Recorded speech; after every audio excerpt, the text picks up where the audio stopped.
Bismillahirrahmanirrahim. Assalamualaikum warahmatullahi wabarakatuh. Ya, alhamdulillahirrahmanirrahim. Pada kesempatan hari ini kita bisa berkumpul dalam media daring ya, terkait dengan perkuliahan asuhan kebidanan kehamilan. Kebetulan kami ditunjuk sebagai salah satu pengampu mata kuliah ini, dan marilah kita banyak bersyukur ya atas kehadirat Allah. Kita sampai hari ini diberikan nikmat sehat tanpa kurang suatu apapun dalam kondisi pandemi saat ini, sehingga tidak memungkinkan bagi kita untuk perkuliahan dilaksanakan secara luring. Namun semoga hal itu tidak menutup atau membuat kesulitan bagi teman-teman mahasiswa untuk tetap mengikuti perkuliahan. Ya, pada kesempatan ini Ibu diberi tugas untuk menyampaikan topik terkait dengan imunologi pada kehamilan ya. Tentunya saat ini kita dalam kondisi ini pada kehamilan dengan adanya pandemi, kita tentunya sangat berperan ya sebagai seorang tenaga kesehatan khususnya bidan dalam memberikan pelayanan khususnya asuhan kehamilan ya, terkait dengan sistem kekebalan tubuhnya menghadapi kehamilan di era pandemi seperti ini. Tentunya banyak sekali tantangan yang harus dihadapi oleh para ibu hamil tersebut ya, baik yang kehamilannya berjalan normal ataupun yang memang sudah ada komplikasi sejak awal. Nah, kita semua tahu bahwa sistem kekebalan tubuh ini sangat besar peranannya ya bagi kesehatan seseorang. Tentunya kekebalan tubuh ini sangat dipengaruhi oleh gaya hidup ya, terutama pola makan yang sehat ya, cukup istirahat, cukup olahraga, hindari stres ya, dan senantiasa sekarang yang disuarakan adalah senantiasa untuk berpikir positif untuk menghadapi hal-hal yang terjadi akhir-akhir ini ya. Dan tentunya teman-teman mahasiswa tentu mempunyai problematika tersendiri ya terkait dengan pembelajaran yang tadinya bisa berjalan setiap hari bertatap muka, bisa langsung berdiskusi secara langsung dengan teman maupun dosen. Namun pada saat ini tentunya tidak memungkinkan, sehingga tentu saja ada sedikit banyak kendala jadinya ketika pembelajaran harus dilaksanakan secara daring. Oleh karena itu ini Ibu membuat video rekaman seperti ini, semoga saja bisa sedikit banyak membantu teman-teman ya untuk mempermudah menyimak perkuliahan Ibu ya, terutama teman-teman yang sering bermasalah dengan kendala jaringan ya. Apabila dilakukan secara live, Ibu kasihan juga kalau memang ada teman-teman yang memang tempat tinggalnya kebetulan agak bermasalah dengan jaringannya.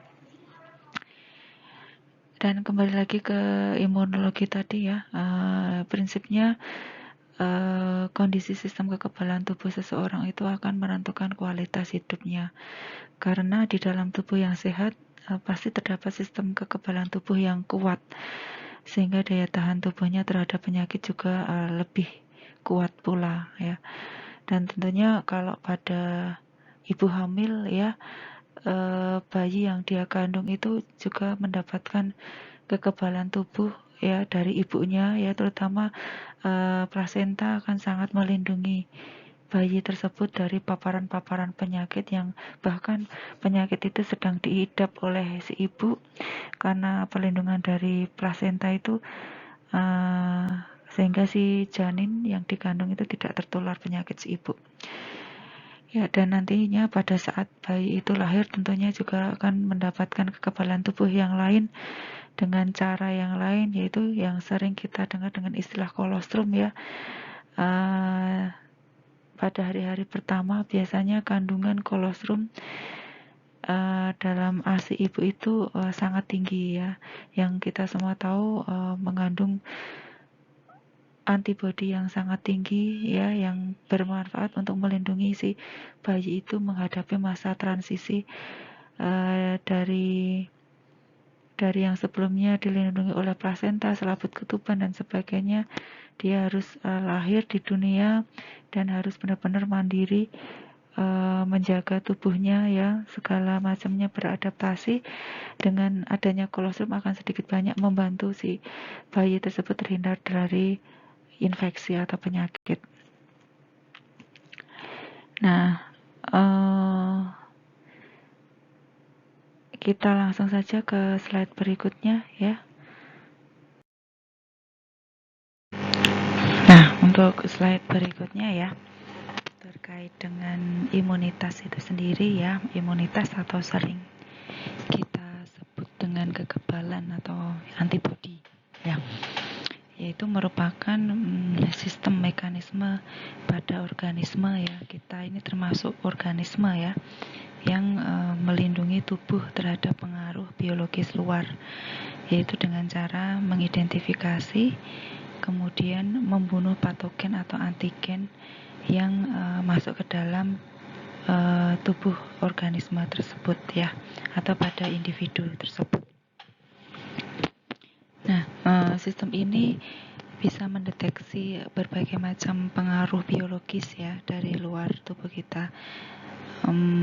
Adapun organisme atau yang biasa menginvasi atau menyerang tubuh kita yang sering adalah organisme yang ukurannya kecil, bahkan sangat kecil ya.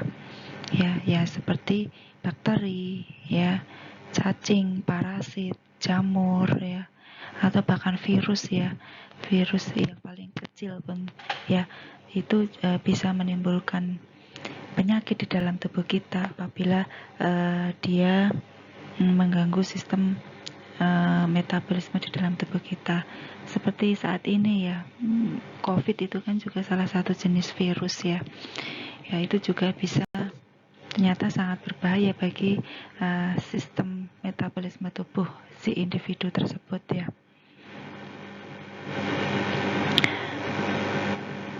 Sedangkan untuk fungsi sistem imun itu yaitu untuk melindungi tubuh itu sendiri ya dari invasi penyebab penyakit yang tadi macam-macam ya, ada bakteri, ada parasit, jamur, virus, ya kuman dan sebagainya.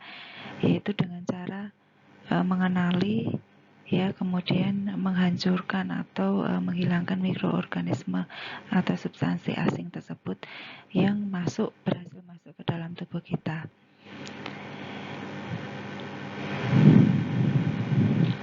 Dan yang paling banyak berperan dalam sistem kekebalan tubuh kita ya, yang sering kita sebut dengan leukosit ya, karena dia merupakan sel imun yang utama ya, tentunya di samping sel lain seperti sel plasma, makrofag ya, sel mas dan lain sebagainya.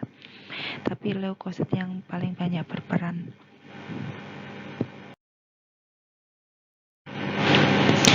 Oke, kita ke slide berikutnya ya, terkait dengan dasar imunologi.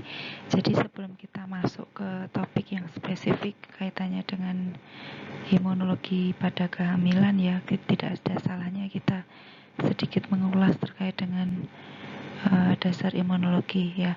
Meskipun di mata kuliah farmakologi ada ya sebenarnya ya, tapi tidak apa-apa untuk merecall kembali apa yang sudah diberikan kepada teman-teman.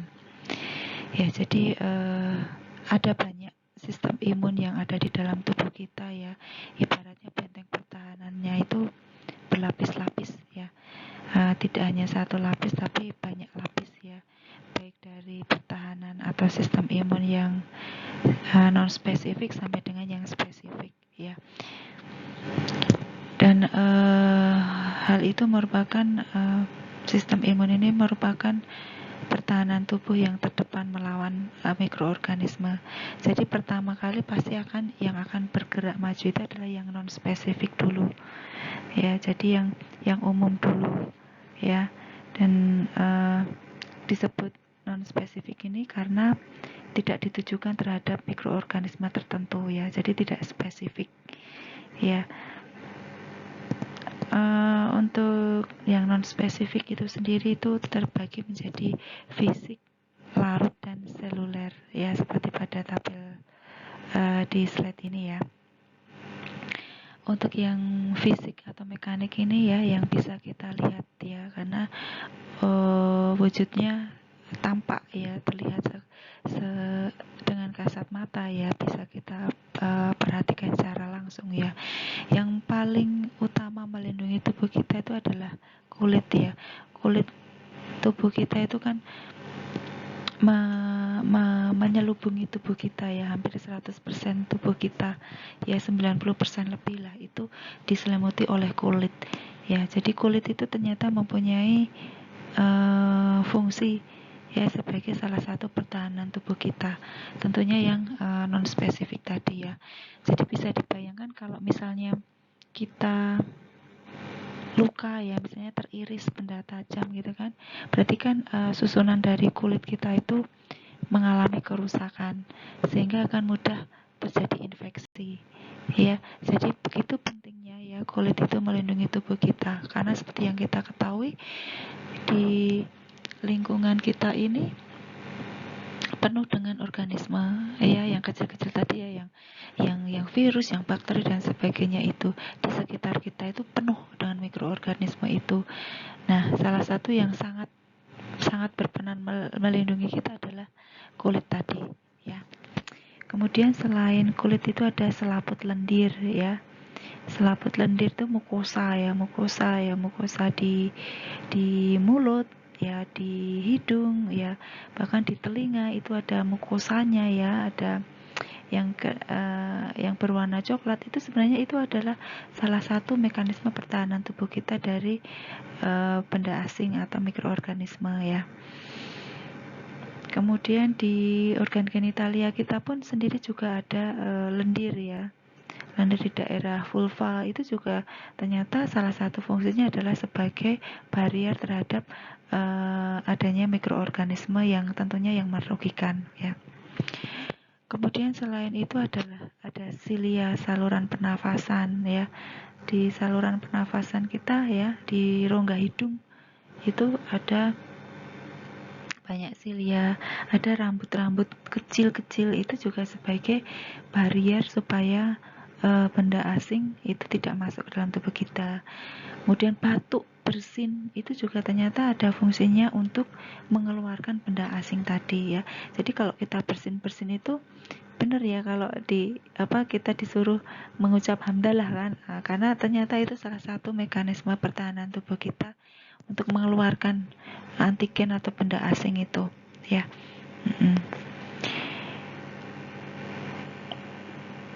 Kemudian yang larut ya, bisa yang biokimia maupun humoral ya.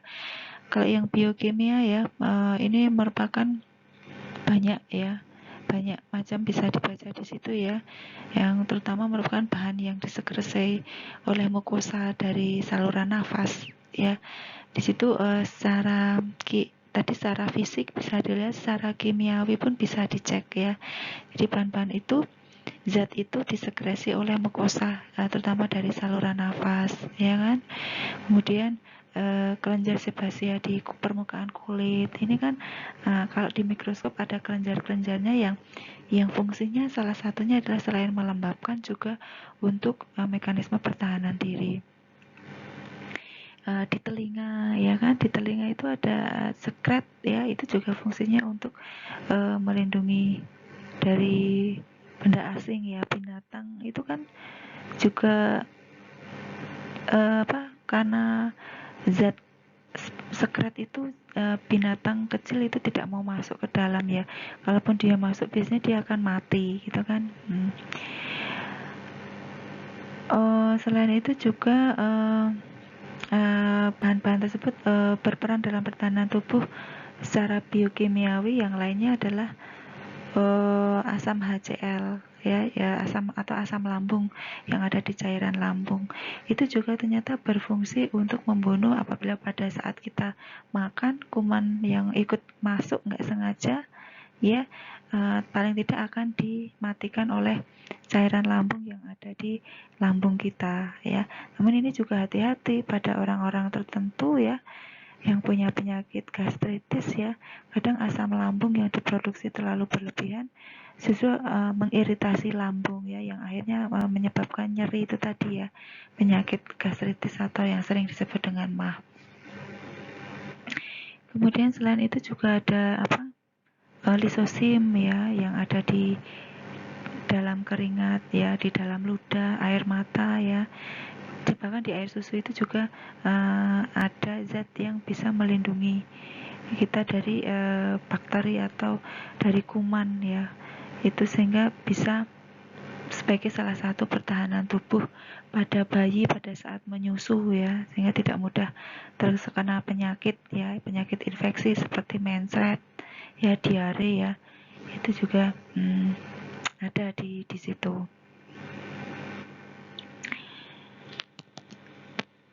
Kemudian kaitannya dengan pertahanan humoral, ya, itu juga ada macam-macam, ya. Ada komplemen, interferon, ya, ada CRP, ya, itu juga bagian dari perlindungan tubuh kita. Kalau komplemen itu biasanya akan mengaktifasi fagosit, ya, dan akan membantu destruksi dari bakteri dan parasit terutama, ya, karena sifat dari komplemen ini dapat menghancurkan sel membran bakteri, ya. Selain itu juga merupakan faktor kemotaktik yang bisa mengarahkan makrofag itu ke tempat bakteri, ya, jadi bisa tepat sasaran, ya. Kemudian kalau interferon ini merupakan glikoprotein, ya, yang dihasilkan oleh berbagai sel yang ada di dalam tubuh kita, ya, yang mengandung nukleus dan bisa melindungi tubuh kita terutama dari infeksi virus, ya. Kalau CRP ini peranannya ini sebagai opsonin, ya, dan dapat mengaktifkan komplemen tadi, ya.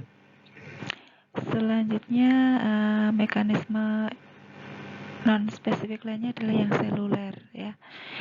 Seluler di sini contohnya adalah fagosit, ya, yang banyak berperan, ya, fagosit atau makrofag, ya, kemudian sel NK, ya, natural killer, ya, yang berperan dalam sistem imun non-spesifik seluler terutama, ya. Nah, kalau fagosit ini meskipun berbagai sel di dalam tubuh itu dapat melakukan fagositosis, tetapi sel utama yang berperan dalam pertahanan non-spesifik ini adalah monosit dan makrofag, ya. Kemudian dalam sistem kerjanya sel fagosit ini akan berinteraksi dengan komplemen dan sistem imun yang spesifik. Jadi berkolaborasi antara sistem imun non-spesifik dengan sistem imun yang spesifik, ya, baik humoral maupun seluler. Nah, sesuai dengan namanya, ya, fagosit ini akan memakan, ya, dia akan memakan benda asing atau antigen tadi, ya, itu kemudian dicaplok, ya, kemudian dicerna dan dibunuh, ya, sehingga tidak terjadi infeksi yang berlanjut. Kemudian kaitannya dengan yang sel NK, ya, atau disebut dengan natural killer cell, ya, di mana ini merupakan sel limfoid, ya, yang ditemukan dalam sirkulasi, ya,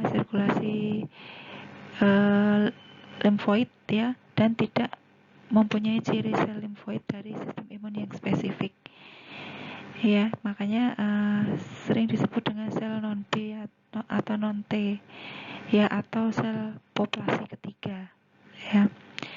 Dan sel NK ini dapat menghancurkan sel yang mengandung virus ya terutama ya, atau sel neoplasma dan interferon yang mempunyai pengaruh dalam mempercepat pematangan dan efek sitolitik dari sel NK itu sendiri. Ya, selain itu nanti ada sel MAS ya, basofil ya, dan masih banyak lagi sebenarnya ya. Cuman yang terutama sangat berperan adalah fagosit dan atau makrofag tadi ya, dan sel NK. Kemudian kaitannya dengan sistem imun yang spesifik ya atau adaptif ya, dia sesuai dengan namanya, dia spesifik membunuh kuman atau bakteri tertentu ya.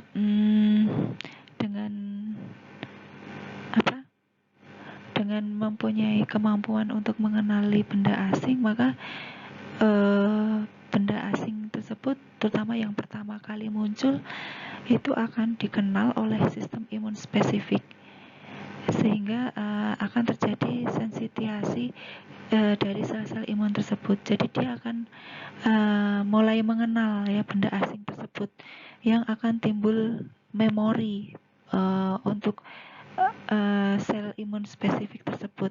Jadi apabila nanti sewaktu-waktu terjadi serangan lagi dari benda asing yang sama ya, mikroorganisme yang sama, maka akan lebih cepat respon imunnya ya, dan lebih kuat ya. Jadi prinsipnya, bila sel imun tersebut berpapasan kembali dengan antigen yang sama tadi, maka benda asing yang terakhir ini akan lebih cepat dikenali ya, dan akan lebih cepat dihancurkan dan dibunuh oleh sel imun spesifik ini ya. Oleh karena itu, sistem imun ini hanya menghancurkan benda asing atau antigen yang sudah dikenalnya saja. Dia tidak bekerja pada antigen yang lainnya atau antigen yang baru, yang misalnya baru masuk yang lainnya ya. Jadi dia hanya spesifik menindak ya atau membunuh organisme yang sudah dia kenal itu. Dan umumnya akan terjalin kerjasama yang baik ya antar antibodi yang lain ya, bisa dengan komplement atau fagosit, dan antar sel T makrofag ya. Jadi mekanisme tubuh kita itu sangat berlapis-lapis ya. Kalau dari segi fisik sudah lewat ya, tidak bisa diatasi, maka sistem imun yang lainnya yang akan mulai bekerja berikutnya ya. Dan yang non spesifik terlebih dahulu, kalau tidak mampu baru spesifik. Tetapi ketika sudah mengenal ya, yang spesifik ini yang akan langsung bekerja untuk mengatasi antigen asing tersebut yang tentunya sudah dikenal oleh sistem imun spesifik tadi. Nah, kalau yang sistem imun yang humoral ini, yang biasanya berperan adalah yang limfosit B atau sel B ya. Ya, sel B tersebut berasal dari sel asal multipoten ya. Nah, bila sel B ini dirangsang oleh antigen atau benda asing tadi, maka sel tersebut akan berproliferasi ya, dan akan berkembang menjadi sel plasma yang dapat membentuk zat antibodi ya. Dan kemudian antibodi yang dilepas ini dapat ditemukan di dalam serum tubuh kita ya. Dan fungsi utama dari antibodi ini adalah untuk pertahanan diri terhadap bisa infeksi karena virus ya, bakteri ekstraseluler ya, dan mampu menetralkan toksin yang diproduksi oleh antigen tersebut. Kemudian untuk sistem imun yang seluler ini ya, yang berperan adalah limfosit T atau sel T ya, biasanya kita sebut. Nah, sel tersebut itu juga berasal dari sel asal yang sama dari sel B ya. Biasanya disebut dengan faktor timus ya, yang disebut dengan timosin ya, yang biasanya bisa kita temukan dalam sistem peredaran darah ya. Nah, berbeda dengan sel B ya, sel T ini terdiri dari beberapa sel subset ya yang mempunyai fungsi yang berlainan. Dan fungsi utama dari sel imun ini adalah untuk pertahanan tubuh dari bakteri yang hidup intraseluler ya. Selain bakteri juga virus, jamur, parasit dan lain sebagainya. Kalau yang sel B tadi adalah lebih ke ekstraseluler. Kalau yang sel T ini lebih ke intraseluler.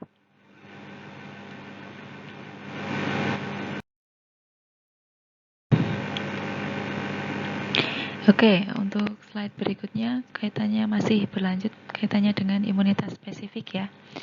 Nah, imunitas spesifik ini juga masih dibagi lagi ya. Yang pertama adalah alamiah, kemudian yang kedua adalah buatan.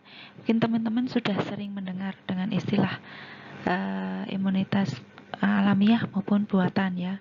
Dua-duanya terbagi menjadi pasif dan aktif ya. Itu berasal dari diperolehnya itu dengan cara bagaimana ya. Kalau yang alamiah pasif itu merupakan pemindahan antibodi ya yang disintetisasi dari badan seseorang yang imun ke orang lain yang imun ya.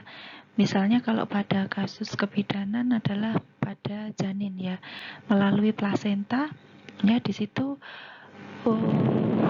terdapat antibodi yang dari ibu ya, yang ditransfer ke janinnya ya, itu dalam rangka untuk melindungi janin dari infeksi atau dari serangan mikroorganisme. Atau contoh lainnya adalah kolostrum ya, seperti yang ibu sebut tadi. Kolostrum itu juga banyak mengandung antibodi ya, yang merupakan salah satu cara perlindungan terhadap infeksi yang diperoleh dari bayi ya. Kalau ini sudah lahir ya, bayi yang menyusu kepada ibunya, terutama pada hari-hari pertama. Dan biasanya kolostrum ini tidak hanya berefek pada saat itu juga ya, bahkan bisa berefek agak lama, bahkan sampai 2 tahun ke depan dia masih bisa mempunyai efek perlindungan terhadap si bayi tersebut. Sehingga alangkah baiknya ya, betul sekali ketika bayi lahir itu langsung dilakukan IMD ya. Dengan IMD harapannya bayi segera belajar menyusu ya. Dengan menyusu itu akan merangsang pengeluaran kolostrum ya, yang sangat bermanfaat bagi mekanisme pertahanan diri si bayi itu. Kemudian kalau yang alamiah aktif itu apabila diperoleh dari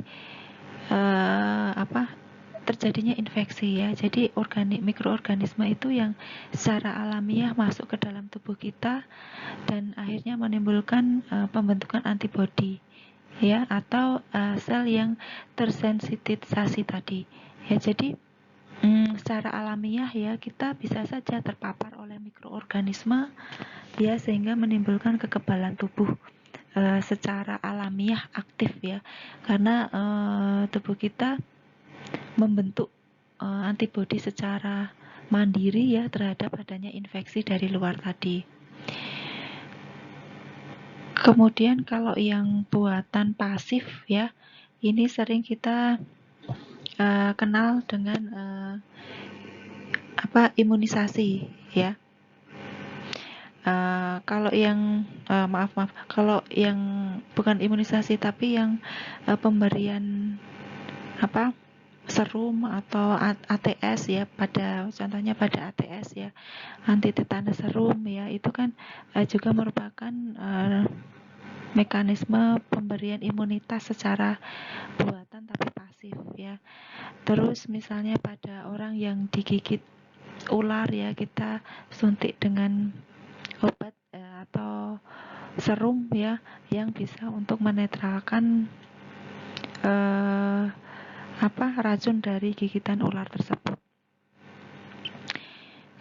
Kalau yang sekarang itu contohnya, kalau yang COVID ini ya donor plasma itu ya, itu juga termasuk dalam imunitas buatan yang pasif. Kemudian kalau yang aktif itu contohnya adalah pemberian imunisasi ya. Kalau pada anak ya, terutama yang imunisasi dasar itu ya yang wajib diberikan ya. Kemudian kalau pada ibu hamil yang imunisasi TT ya, itu juga merupakan salah satu upaya untuk menimbulkan imunitas buatan secara aktif. Ibu rasa ini teman-teman sudah tidak asing lagi ya. Kita hanya merecall aja.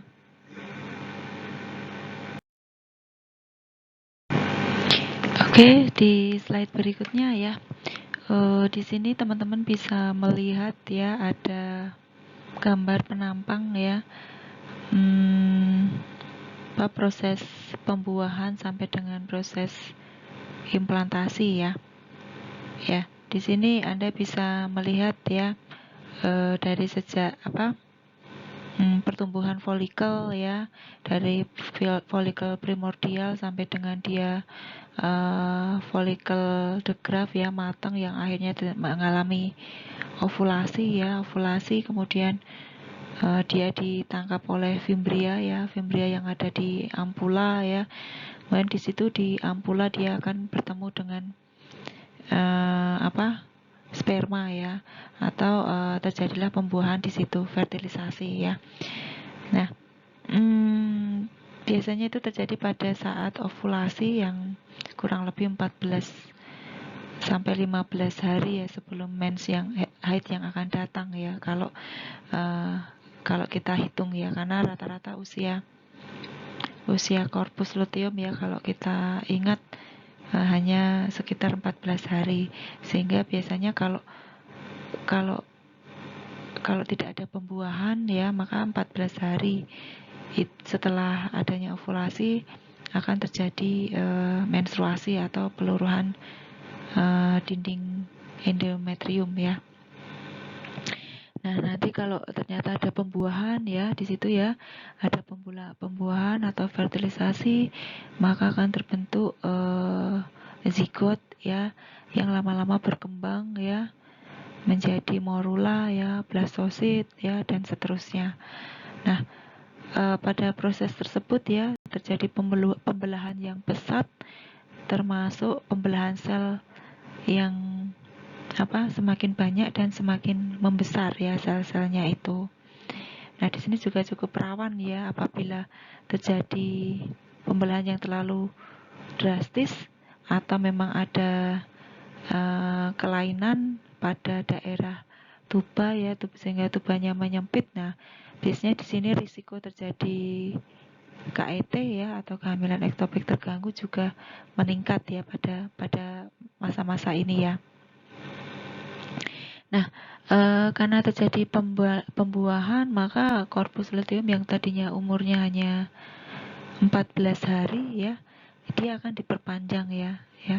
Jadi akan bertahan hidup ya, dengan tujuan corpus luteum itu yang akan memproduksi progesteron ya. Ya, seperti yang kita tahu, progesteron itu sangat vital ya fungsinya ya, dalam rangka mempertahankan selaput endometrium supaya tidak meluruh ya, sehingga blastosit itu nanti akan berimplantasi dengan optimal ya. Sel trofoblastnya akan masuk ke dalam endometrium dengan baik dan memperoleh vaskularisasi yang baik, sehingga kebutuhan nutrisi pada calon janin ini akan terpenuhi dengan optimal. Ya, jadi disitulah sangat penting adanya progesteron ya. Jadi salah satu mekanisme mempertahankan kehamilan ini adalah adanya progesteron di dalam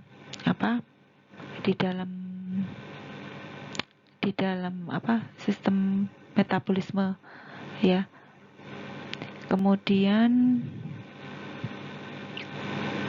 dengan kurang lebih setelah 10 hari ya, 10 hari terjadi sekitar berapa ya, seminggu sampai 10 hari setelah konsepsi ya, akan terjadi nidasi atau implantasi ya. Di situ kita bisa lihat adanya nidasi ya hari ke-22 ya, kurang lebih kan sekitar 8 hari ya, sekitar itulah terjadi nidasi. Nah, di sini juga produksi hormon HCG ya, yang merupakan tolok ukur dari adanya kehamilan ya, yang ditunjukkan dengan konsentrasi 10 mili unit per mililiter ya, itu sudah cukup mengindikasikan seseorang itu hamil ya. Tapi bisa saja pada kondisi-kondisi patologi lainnya ya, penyakit ginekologi, ada juga yang ditunjukkan HCG-nya positif ya. Ya, sehingga pemeriksaan HCG positif itu bukan merupakan tanda pasti suatu kehamilan. Yang merupakan tanda pasti suatu kehamilan ya kalau ditemukan nanti adanya denyut jantung janin ya. Kalau di USG tampak kerangka janin dan sebagainya itu. Ya. Nah, di situ di sini faktor imunologi ini sangat berperan ya. Karena seperti yang kita ketahui bahwa fetus itu merupakan sebenarnya merupakan antigen ya. Atau merupakan benda asing ya bagi tubuh si ibu. Ya, jadi sebenarnya wajar kalau timbul reaksi penolakan terhadap antigen asing tersebut. Karena seperti yang kita tahu, fetus itu kan merupakan kombinasi dari sel telur yang memang dari ibu dan sel sperma yang merupakan benda asing bagi tubuh si ibu ya. Nah, makanya dari sudut imunologi, kasus abortus itu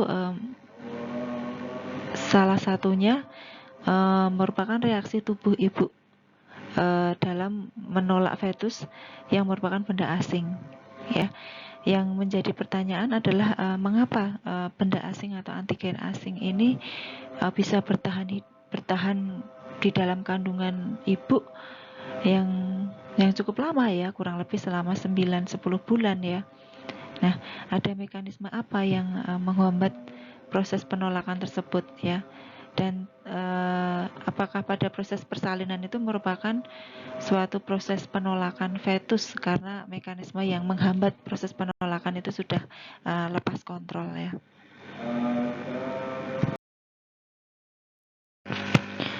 Oke, ke slide berikutnya.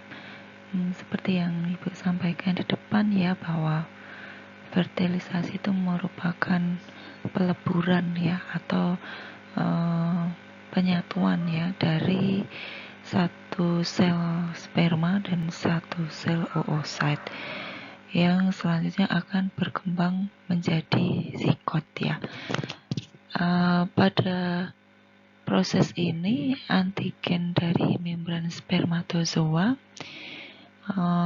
masuk ke dalam oocyte, kemudian menyatu dan tadi membentuk zigot gitu ya. Hasil pembuahan itu membawa dan mengekspresikan HLA dari suami di permukaan zigot dan sifatnya sebagai antigen asing bagi si ibu. Antigen permukaan dari sel fetus ini merupakan antigen organ yang spesifik dan merupakan antigen dari embrio itu sendiri. Nah, sistem imun pada wanita hamil itu sebenarnya dapat mengenal dan merespon terhadap antigen asing tersebut. Beberapa penelitian itu membuktikan bahwa sel efektor dari antibodi atau kekebalan tubuh itu berperan terhadap terjadinya abortus spontan ya.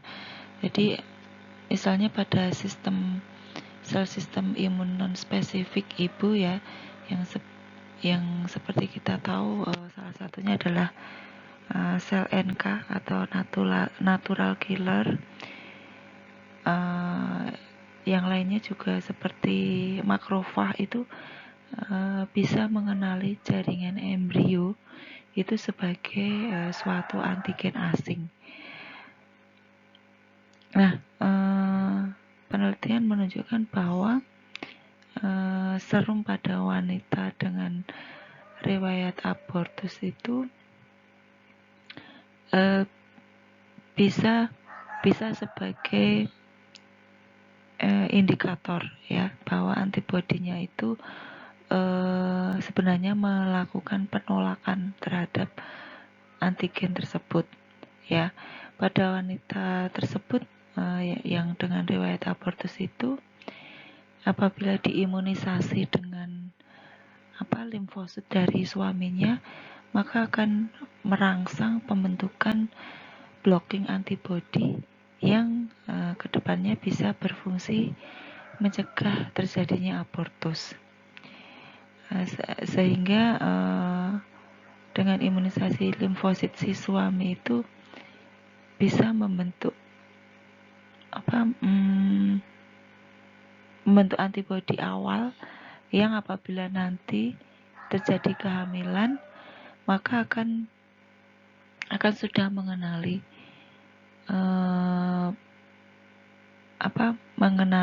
antigen tersebut, sehingga risiko untuk terjadinya abortus itu akan lebih rendah. Apabila teman-teman melihat pada gambar di slide ini ya, di situ menunjukkan ada interaksi antara uterus dan plasenta ya, maternal dan fetal ya. Seperti yang kita tahu, plasenta merupakan salah satu produk hasil konsepsi ya, selain dari fetus itu sendiri. Dan plasenta ini yang langsung berinteraksi dengan permukaan kavum utero ya, tepatnya di villi dan villi trophoblast dan desi2 ya. Nah, di sini seperti yang Ibu sampaikan tadi bahwa hasil konsepsi itu merupakan antigen ya, sebenarnya merupakan benda asing karena adanya faktor kontribusi dari sel sperma ya. Dan di situ di uterus itu akan memicu munculnya sel efektor ya, baik yang tadi spesifik maupun non spesifik ya. Di sini yang dominan adalah ditunjukkan adanya produksi sel NK ya, atau natural killer, dan makrofag ya. Namun ada beberapa faktor yang menyebabkan benda asing ini akhirnya mampu dipertahankan ya di dalam tubuh ibu ya, yang bahkan sampai dengan 9 hingga 10 bulan lamanya. Nanti ada beberapa faktor terkait dengan imunologi pada kehamilan ya di slide berikutnya. Nah, itu ya. Jadi karena adanya interaksi antara maternal dan fetal ini sangat bergantung pada bagaimana sel efektor itu merespon akan antigen tersebut ya, atau dalam hal ini fetus dan plasenta. Nah, terjadinya toleransi sistem imun maternal ini akan memunculkan beberapa kemungkinan ya. Salah satunya adalah kadar HLA ya. HLH spesifiknya adalah HLA-G ya. Itu pada sel-sel trophoblast yang melekat pada plasenta ya. Nah, sel-sel sincitiotrofoblast tersebut akan mengekspresikan ya salah satu HLA monoklasik ya, yang terutama adalah HLA-G ya. HLA-G ini akan berinteraksi dengan killing inhibitory receptor ya yang ada pada sel NK ya, dan akan menekan aktivitas dari sitotoksisitas dari sel NK, sehingga akhirnya bisa memicu toleransi sistem imun dari maternal itu sendiri. Apabila itu berhasil dengan baik, maka kehamilan otomatis akan bisa berlangsung ya, kurang lebih selama 40 minggu tadi. Sehingga di sini faktor konsentrasi dari kadar HLA ya, terutama HLA-G ini menjadi salah satu faktor penentu ya akan keberlangsungan dari proses kehamilan itu sendiri.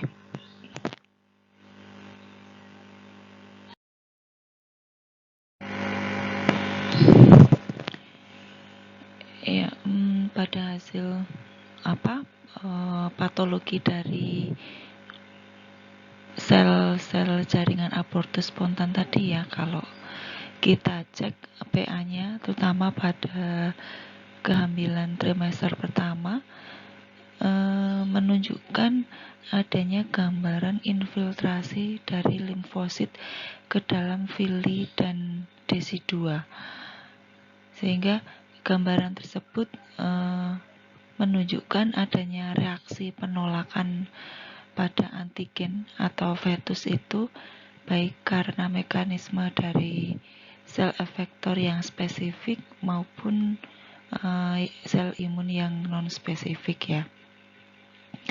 Nah, setiap tahap dari kelanjutan pertumbuhan dan perkembangan fetus itu sangat tergantung pada daya reaksi dari sel efektor di dalam menolak fetus ya, yang tadinya dianggap sebagai benda asing oleh sistem imun si ibu.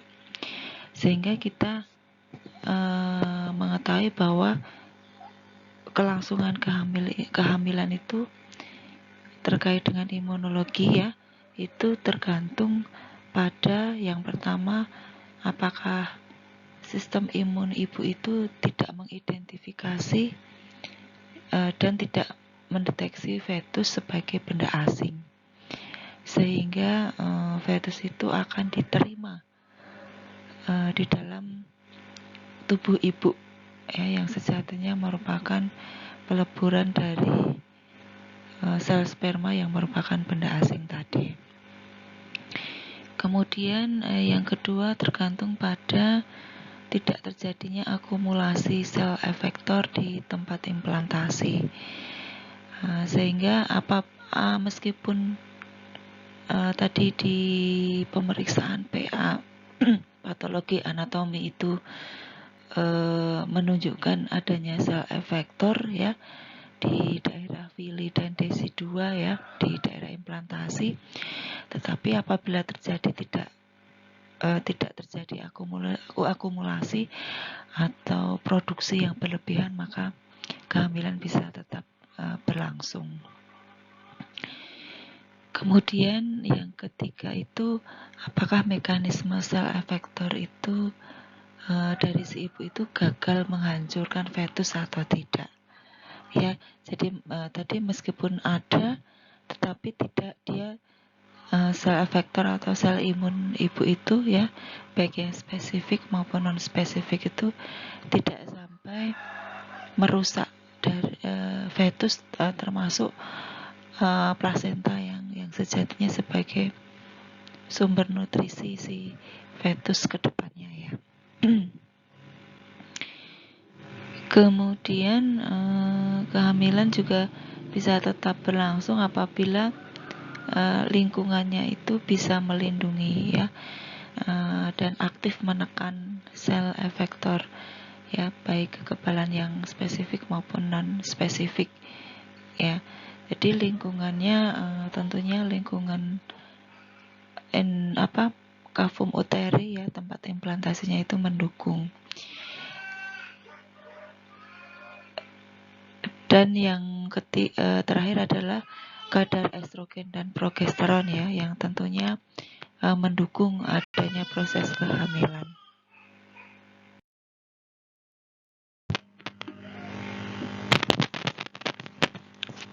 Nah, untuk slide berikutnya ya, terkait dengan peran dari HLA ya, atau Human Leukocyte Antigen ya.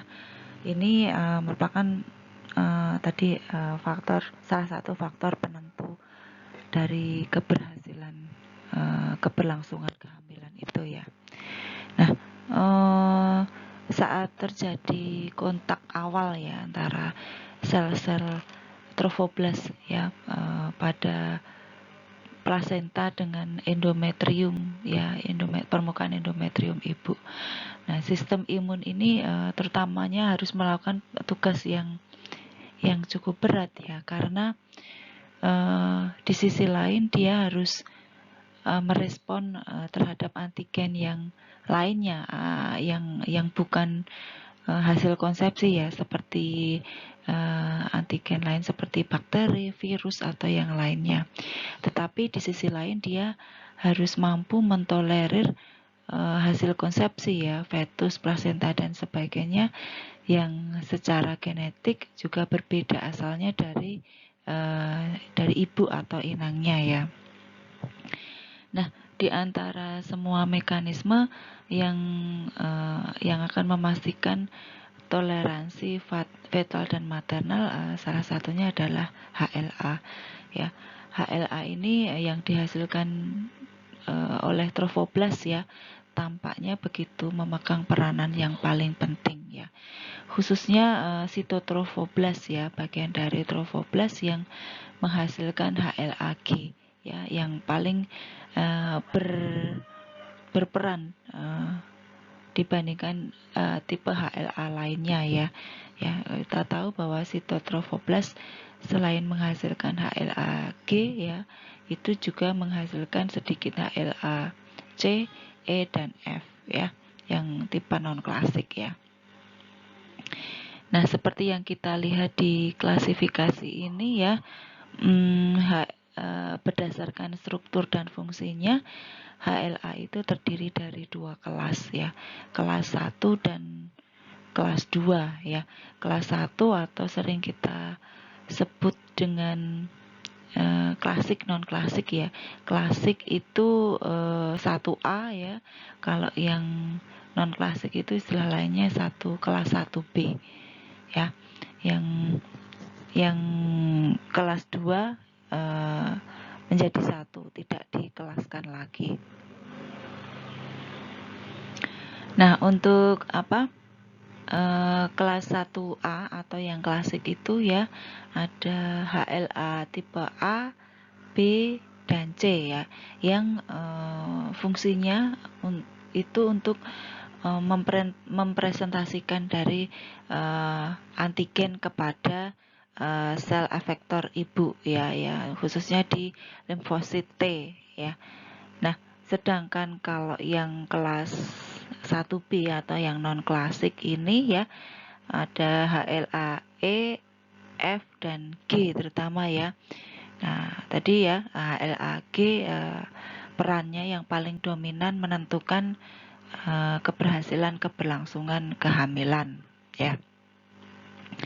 Sedangkan yang HLA kelas 2 ya, ada HLA DP, DQ, dan DR ya, yang mana fungsinya adalah untuk mempresentasikan antigen juga ya. Kalau yang kelas 1 tadi ke sel limfosit T yang sitotoksit ya, atau CD8+, kalau yang ini mempresentasikan antigen ke sel limfosit T helper ya, atau CD4++ ya. Tuh. Jadi prinsipnya ini mereka itu memperantarai ya, supaya hasil konsepsi itu dipersepsikan ya, bukan sebagai antigen yang berbahaya bagi si inang atau si tubuh ibu ya, sehingga tidak dihancurkan keberadaannya ya, berbeda dengan antigen lain seperti tadi ya, misalnya ada infeksi bakteri, virus, dan sebagainya ya.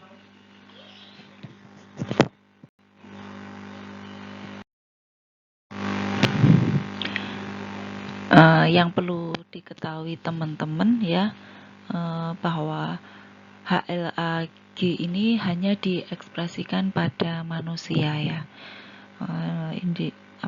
Makhluk lain ya, binatang ya, itu tidak memiliki HLA-G ini. Bahkan antigen HLA-G ini hanya ditemui pada Cytotrophoblast extravilus ya di daerah decidua basalis dan chorion leaf ya. Jadi spesifik tempatnya hanya ada di situ ya. Tadi diproduksi oleh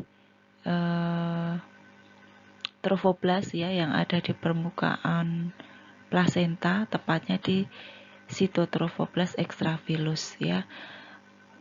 Kemudian selama kehamilan akan terjadi peningkatan HLA-G ya, bahwa secara imunologis itu HLA-G itu bersifat permisif terhadap ketidakcocokan antara antigen si ibu dan janinnya atau hasil konsepsinya. Dan HLA-G ini dapat melindungi trophoblast dari intoleransi imun antara maternal dan fetal, sehingga memungkinkan sel ini untuk terus menginvasi uterus atau untuk berimplantasi. Apabila HLA-G ini konsentrasinya rendah ya, maka akan berisiko terjadinya abortus spontan ya. Nah, kegagalan dari invasi ini akhirnya akan mengakibatkan defek plasenta ya, yang berakibat adanya penurunan aliran darah uteroplasenta.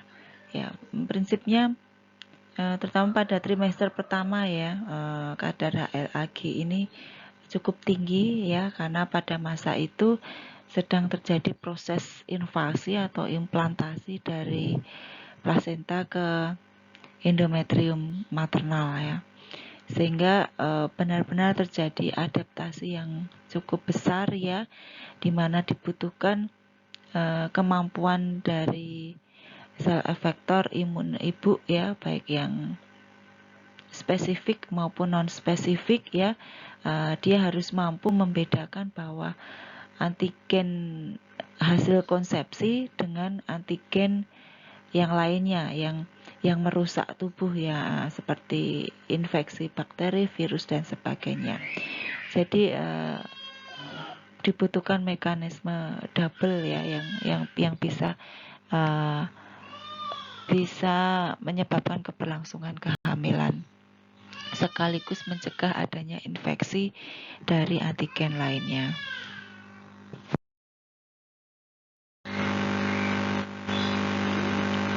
Oke, di slide berikutnya ya. Jadi sudah jelas bahwa HLA-G ini menjadi salah satu zat yang paling berperan ya dalam proses toleransi imun maternal atau ibu ya pada antigen hasil konsepsi ya, atau hasil konsepsi. Nah, HLA-G tadi ya, seperti Ibu sampaikan, merupakan molekul MHC kelas 1B ya, atau yang non klasik ya, yang sifatnya monomorfik dan memiliki kemampuan dalam menghambat aktivitas dari sel NK dan LGLS decidua ya. Nah, secara umum ya, HLA-G itu merupakan imunosupresor ya. Dia akan menekan ya, mengurangi ya fungsi imunologis alami dari si ibu dari beberapa variasi sel hematopoietik yang berhubungan dengan keberhasilan dari implantasi itu sendiri. Nah, faktor imunologi seluler itu sendiri sering dihubungkan dengan kejadian abortus ya di dalam uterus yang mana mungkin banyak dipengaruhi oleh faktor imunologi ya, terutamanya pada awal-awal kehamilan atau trimester pertama ya. Ya, di sini komponen yang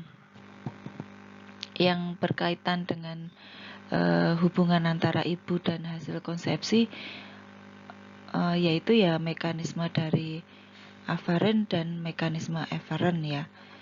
Pada mekanisme afferent ya, kita kenal adanya peran dari sel supresi daerah desidual dan faktor imunomodulator ya dari desidual itu sendiri ya yang sedangkan pada yang mekanisme efferent ya ada beberapa faktor yang bisa bekerja ya, yaitu diantaranya adalah blocking antibody ya, kemudian blocking faktor yang lain ya, misalnya hormon dan faktor supresi yang lain.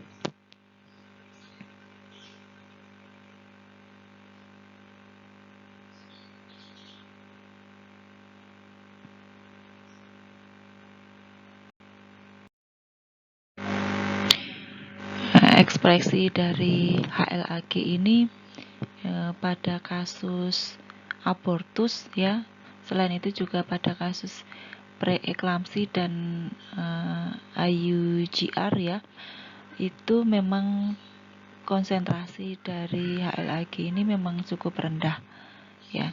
Semua komplikasi tersebut disebabkan oleh toleransi imun ya antara fetal dan maternal yang tidak adekuat, yang kemudian berlanjut pada kegagalan dari invasi trofoblast ke selaput endometrium. Selain itu juga menyebabkan peningkatan dari apoptosis dari sel-sel trofoblast ya.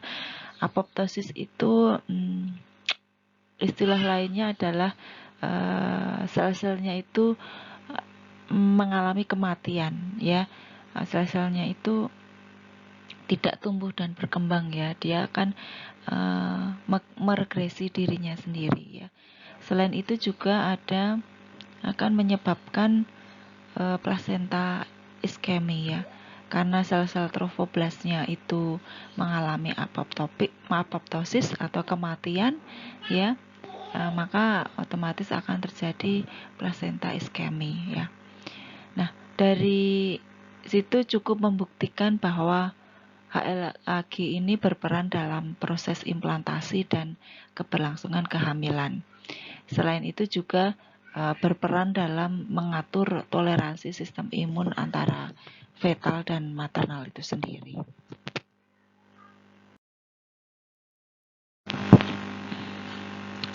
Nah, untuk lebih ringkasnya ya atas penjelasan Ibu di atas ya, apabila terjadi konsepsi ya, pertemuan sel sperma dan sel telur tadi ya, terjadilah fertilisasi, sehingga proses selanjutnya adalah implantasi ya, implantasi atau pelekatan dari plasenta ya, utamanya di trofoblast ya, itu ke dalam selaput endometrium.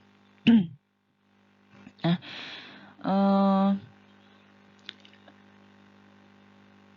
setelah terjadi proses kontak ya atau implantasi ya antara permukaan dari hasil konsepsi atau antigen dengan uterus ya, maka disitulah akan dimulai proses imunologik alami dari si ibu ya.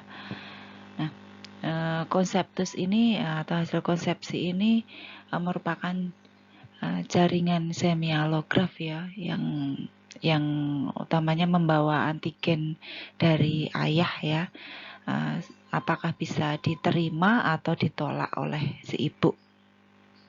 Dan hal ini sangat dipengaruhi oleh mekanisme toleransi respon imun ibu tadi ya. Nah, trofoblast ini merupakan jaringan yang nantinya akan berimplantasi ya, yang akan terhubung langsung dengan jaringan ibu atau darah dari si ibu ya. Nah, ini trofoblast ini secara genetik identik dengan jaringan dari si janin itu sendiri. Dan trofoblast ini akan menghasilkan HCG ya, hormon HCG ya, human chorionic gonadotropin ya, yang sering kita dengar ya, yang salah satu fungsinya adalah untuk memproteksi corpus luteum ya, mencegah corpus luteum ya supaya tidak mati ya, atau sering disebut juga dengan corpus luteum gravidatum ya. Fungsinya ya sudah kita ketahui bersama, corpus luteum itu akan mempertahankan produksi dari hormon progesteron ya, yang seperti kita ketahui sesuai dengan namanya progesteron, pro dengan adanya gestasi ya. Jadi progesteron merupakan salah satu hormon mutlak ya, yang harus ada dengan kadar yang cukup ya, sehingga kehamilan itu akan bisa tetap berlangsung.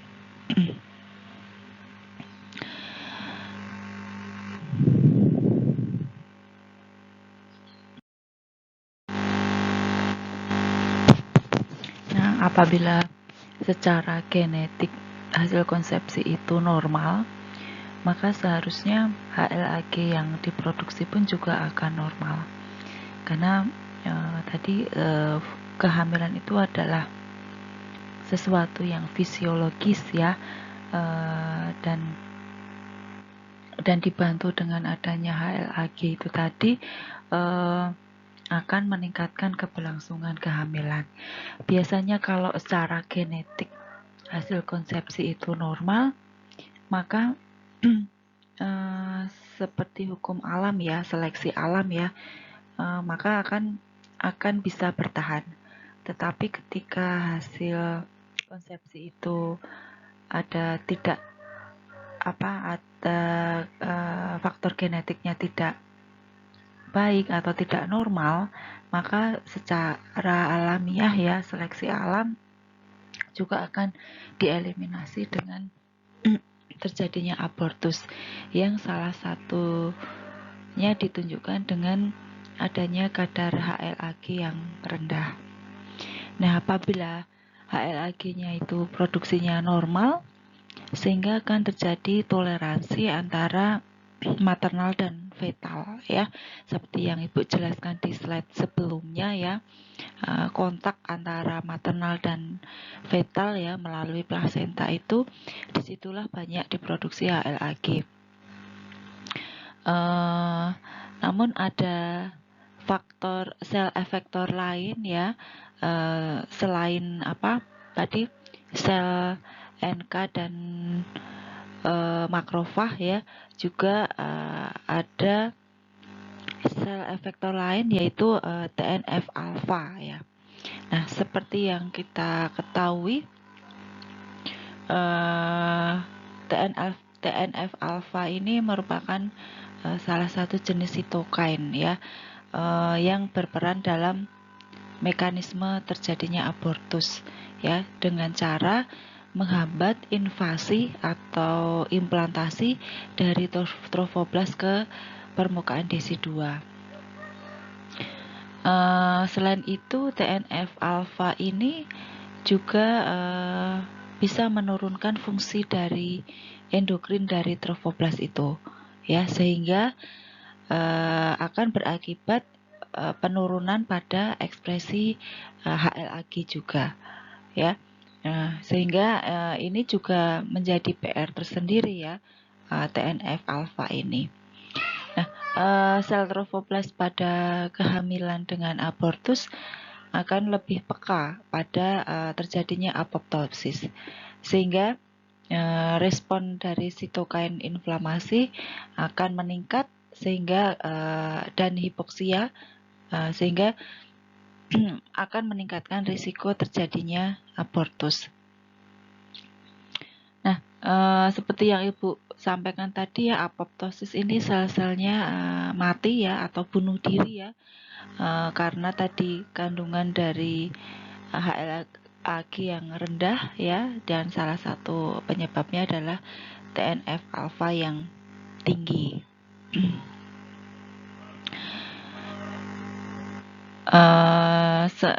Kemudian pengaruh lain dari TNF alfa ini juga menghambat perkembangan trofoblast ya, sehingga akan mengganggu perkembangan plasenta secara keseluruhan. Apabila plasenta mengalami gangguan, maka akan terjadi gangguan pula pada sirkulasi uteroplasenter yang otomatis akan lama-kelamaan akan menyebabkan abortus ya. Karena ini sangat penting ya, sirkulasi uteroplasenter untuk keberlangsungan dari kehamilan itu sendiri. Sehingga secara garis besar seperti ini ya, ketika TNF alfa normal, maka sel trofoblast itu akan berkembang dengan baik ya. Dan apabila sel trofoblast itu berkembang dengan baik ya, plasentanya otomatis akan berkembang dengan baik, dan plasenta yang baik akan mampu memberikan pemenuhan nutrisi yang cukup ya, dan oksigenasi yang cukup ya, serta perlindungan kekebalan alami yang baik ya, sehingga akan terjadi keberlangsungan kehamilan hingga aterem. Nah, secara garis besar seperti itu ya, imunologi dalam kehamilan ya. Ternyata banyak hal yang harus kita lihat di sana ya, faktor imunologi, karena tadi seleksi alam menunjukkan bahwa ketika hasil konsepsi itu secara genetik tidak baik, maka secara alamiah akan dieliminasi ya. Oke, mungkin itu yang bisa Ibu sampaikan pada perkuliahan hari ini ya, semoga bermanfaat ya. Selamat siang. Wassalamualaikum warahmatullahi wabarakatuh.